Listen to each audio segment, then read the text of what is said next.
Hey everybody, this is Dan again with Western States Bow Hunting Gear, and today what we're going to show you is just something I just came up with, so I thought I'd better put it on a video. You know, I got my workbench here that I made. That's a Murphy workbench because I don't have a lot of a space here in a one-car garage. As you can see, my wife's car is in the garage here. But so something I had come up with. I've got a bow press and arrow saw and all that, but I didn't have any way for it to, if I wanted to do anything to my bow, tying in a peep or anything like that without putting it in a press. So my wife come up with a great idea of this right here. And it's a salon care professional wig holder. And I said, that's pretty interesting. So what we did is we drilled a 5/16 hole through this real hard plastic piece here. And as you can see here, we've got a 5/16 bolt with a 24 thread on it that will fit into the end of your riser where your stabilizer goes. And we can just, sorry, I'm trying to do this one-handed here, slip it through the hole right here, screw it into the end of your riser. Now I've got a little bit more bugs to work out on this because I didn't plan for it. I had butterfly bolts, and it's hard to find a bolt that just has just straight threads on it without having the shank on it. So I had to put a couple washers on the back side.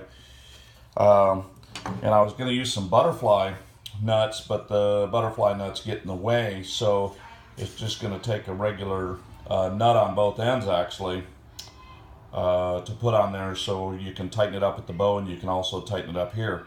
But the neat thing is that it's universal by unscrewing this piece here, and that it moves around. It's got a ball pivot in there, so you can turn the bow down on its side if you're working on, tying in a loop or serving or peep or anything like that without having to go back and put it back in the press again.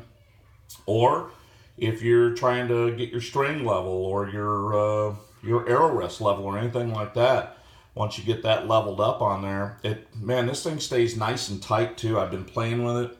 It stays nice and tight. I've bolted it to the bottom of my workbench here. So, and I just have just 1x4 workbench. I just want to make something light. But anyway, so we just put it up underneath here. If you give me just a second here, like I said, I'm trying to do this one-handed. Let me get it tightened on here. So once you get it tightened on your workbench from underneath, as you can see, it's just got screw crank there.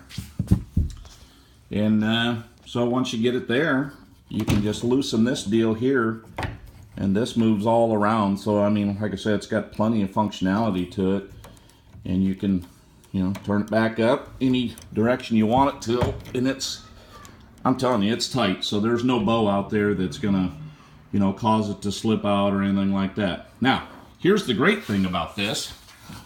That wig holder at the salon that my wife goes to, $5. Your nut and bolt, $1.50 for everything.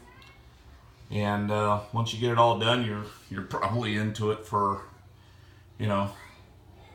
less than $10. And a bow mount, they cost anywhere between $90 and $100. So this is a great do-it-yourselfer type thing.